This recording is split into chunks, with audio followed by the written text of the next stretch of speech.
Sinabi ni Pangulong Rodrigo Duterte sa harap ng mga negosyante sa Philippine Stock Exchange na posibleng hanggang 2 linggo na lang ang itatagal ng gulo sa Marawi. May pakiusap din siya sa mga negosyante sa gitna ng kampanya kontra katiwalian ng pamahalaan. At mula po sa Makati, nakatutok live si Cedric Castillo. Cedric.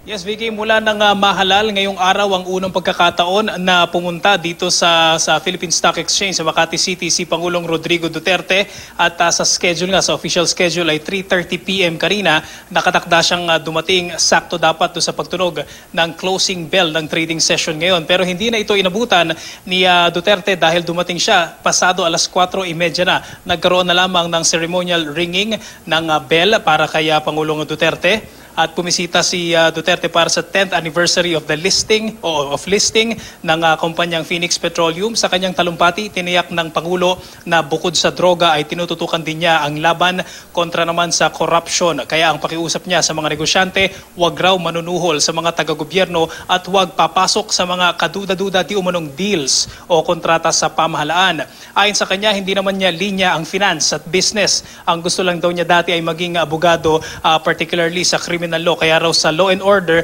ay maaasahan daw ang Pangulo. Pasado alas 5 ng hapon, pinangunahan ng Pangulo ang ceremonial ringing ng bell.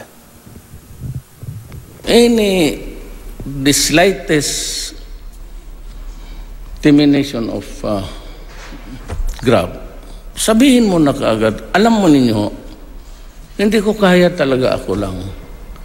Ang makahinto ng corruption sa gobyerno, kayo lang. Sa totoo lang. All you have to do is pag maghingi, sabihin mo lang, ito, bastusan na. Bakit ako magbayad sa iyo? Na yung binabayad ko lahat ng... bakit pa ako magbayad sa iyo? You assess me correctly again.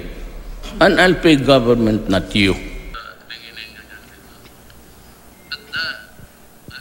Sa kanya pa rin talumpati dito sa Philippine Stock Exchange, sinabi ng Pangulo na sa loob ng 10 to 15 days ay posible raw na matapos na yung giyera sa Marawi. Sinabi naman ni Dennis Uy, ang Chief Executive Officer ng Phoenix Petroleum, na may inilaan na silang 100 million pesos na trust fund para sa mga sundalo at pulis ng Marawi City. Samantala, ayon pa rin sa Pangulo, isa raw sa mga dahilan kung bakit tumatagal itong bakbakan sa Marawi City ay dahil di umano hindi nalaman agad ng pamahalaan na may maraming armas di umano ang grupong Maute ISIS. Vicky.